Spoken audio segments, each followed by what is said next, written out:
It is so unfortunate that during the rescue of people who were kidnapped in Esako, West local government area of Edo State, the seminarian who was adopted with the Reverend Father died in the crossfire between the people rescuing them and the kidnappers. It happened in Edo State. Now, about a week ago, remember that we reported that a Reverend Father was adopted in his parish alongside a seminarian with him. And ever since then, these people have been languishing in the custody of the kidnappers. They have been with the kidnappers. And unfortunately, this is so sad that the seminarian lost his life alongside, one kidnapper when they were exchanging fire. But the Reverend Father, who was adopted with the seminarian, has been rescued successfully. This is so unfortunate. And anytime, any day, all this incident is happening in Nigeria, you don't blame anyone rather than people who make us to believe that we have a country when you don't have. It's so unfortunate that the government don't have power to secure life and property of the people. This is the highest kind of rascality that any government should feel free while their people are dying. It's a rascality. Now, this is the news. Let us understand how this thing happened. Seminarian killed in crossfire during police rescue of kidnapped Catholic priest in Edo State. Okay. Now, Edo State Police Command has confirmed the rescue of Reverend Father Philip Ekeli, who was kidnapped on March 3, 2025 at St. Peter Catholic Church, Iyuka, in Esako, East Local Government Area of Edo State. Ekeli was adopted alongside a seminarian, Peter Andrew, who lost his life during the rescue operation. Now, before I go forward, for those of you who don't know whom a seminarian is not the name of a person, okay? A seminarian is like the title of people who are in the school, missionary school, to become a Reverend Father. Now, most of the time, they don't normally stay in the campus, especially after their graduation, maybe in the 5th year, something like that. They go to housemanship, just like those people who are doing medicine do go in the hospital to stay with some doctors in their field. So seminarians normally go and stay with the Reverend Father to learn the practical things about what he is studying. Okay, so a seminarian is a student who is preparing to become a Reverend Father. Now, the article continues. In a statement on Friday, the command spokesperson, Moses Yamo, said the operation took place in Amwe community on Thursday at about 4:50 p.m. While the priest was successfully rescued, Andrew was caught in the crossfire. Intensive search and rescue operations by police operatives and vigilante members led to the release of Reverend Father on 13th of March 2025 at about 16:52 p.m. in the evening in Amwe community. Bush combing continued with a view to recover the remains of the seminarian, who regrettably lost his life in the process, as well as to arrest the remaining gang of the kidnappers, Iyamo added. On March 4, 2024, Sahara reporters also reported that gunmen suspected to be herdsmen had adopted Ekeli and a seminarian, Andrew, from St. Peter's Catholic Church, Iyuka Community Sako, East Local Government Area of Edo State. According to the security sources, the police received a distress call from the chairman of the Police Community Relations Committee, Mr. Inaide Gabriel, alerting them that the church was under siege. He explained that security operatives, including members of the Rapid Response Squad, were immediately deployed to the scene, where they confirmed that the priest and seminarian had been adopted and taken to an unknown location. The source said during the attack, local vigilantes reportedly engaged the gunmen, killing one of the assassins. However, his body was later deposited at the General Hospital mortuary in Ayanebode. Items recovered at the scene included a mobile phone with 2 Airtel SIM cards, a power bank, a dagger jacket, a bag containing biscuits, and sachet of Nescafe tea, 2 pairs of rubber shoes, and 168,850 in cash. The end of the article. So, it's so unfortunate to announce to you that this seminarian is no more alive. And secondly, removing every bias from the issue of insecurity. Issue of insecurity is not what the politics fit or what you can be biased on.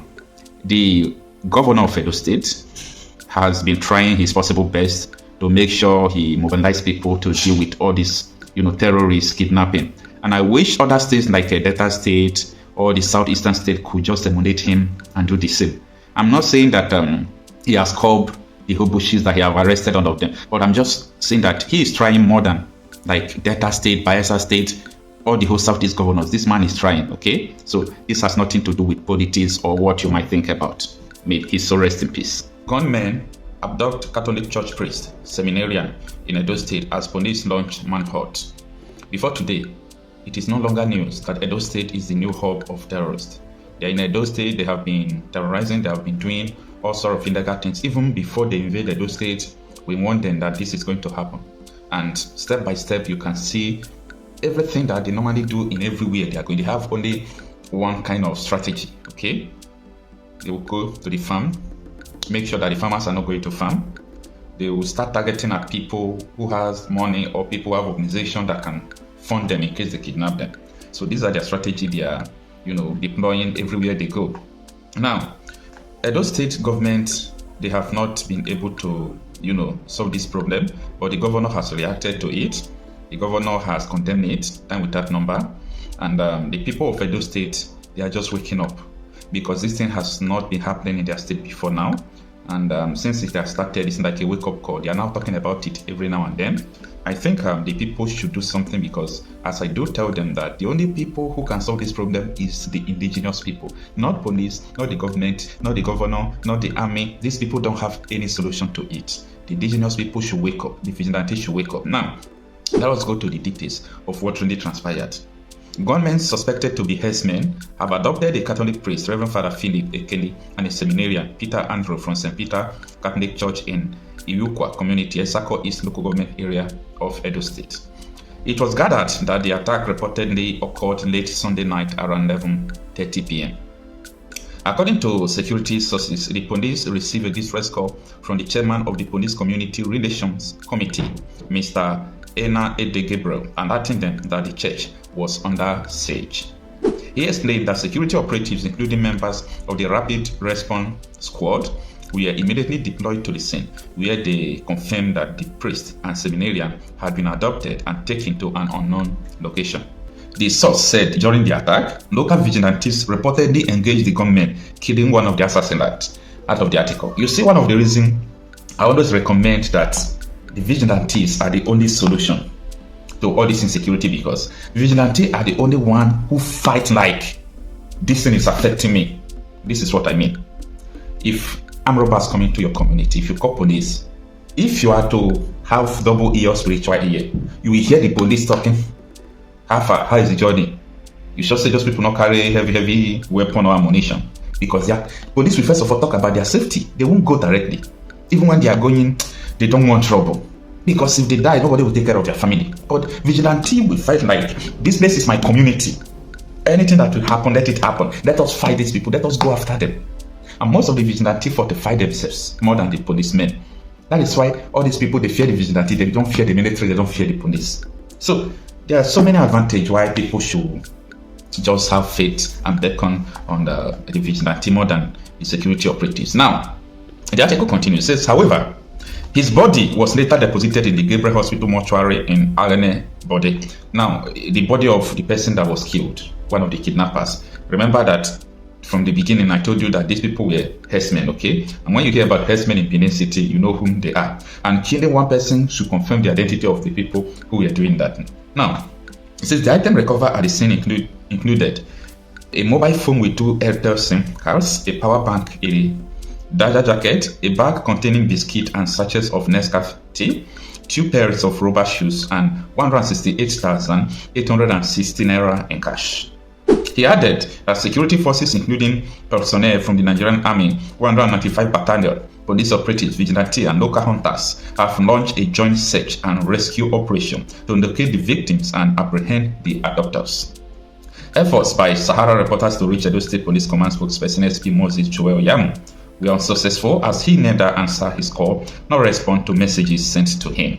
This is the story of the new sheriff in town. They are sheriffs in town, who are the herdsmen, the terrorists. Edo State is the new target. So I think this has occurred 11 times now since we announced that they are coming.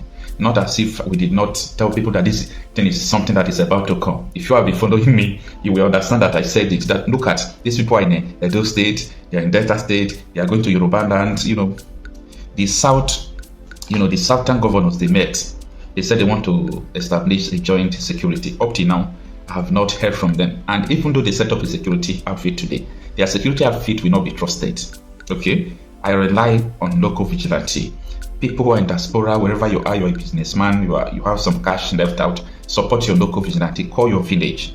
Tell them that you want to support your local vigilante. Buy bullets for them. If possible, you can ask them how many are they in our village. If they say there are 20, 50,000 times 20 is no more than ₦1 million.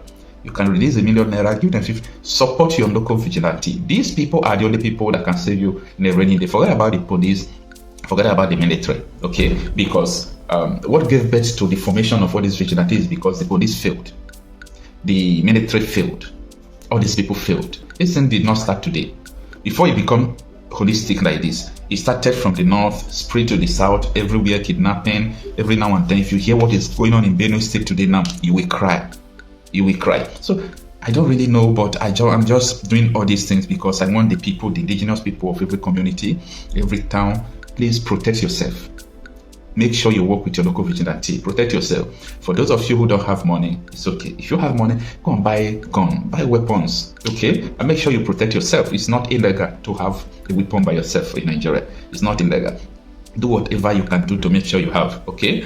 A lot of us, we know what we are doing as well to make sure we protect ourselves, because this thing is not ending soon. It is getting worse and worse. Always visit the Nigerian Bureau of Statistics for you to understand the statistic of evil going on in Nigeria. But for the now, we'll continue to let you know what is going on from around the country.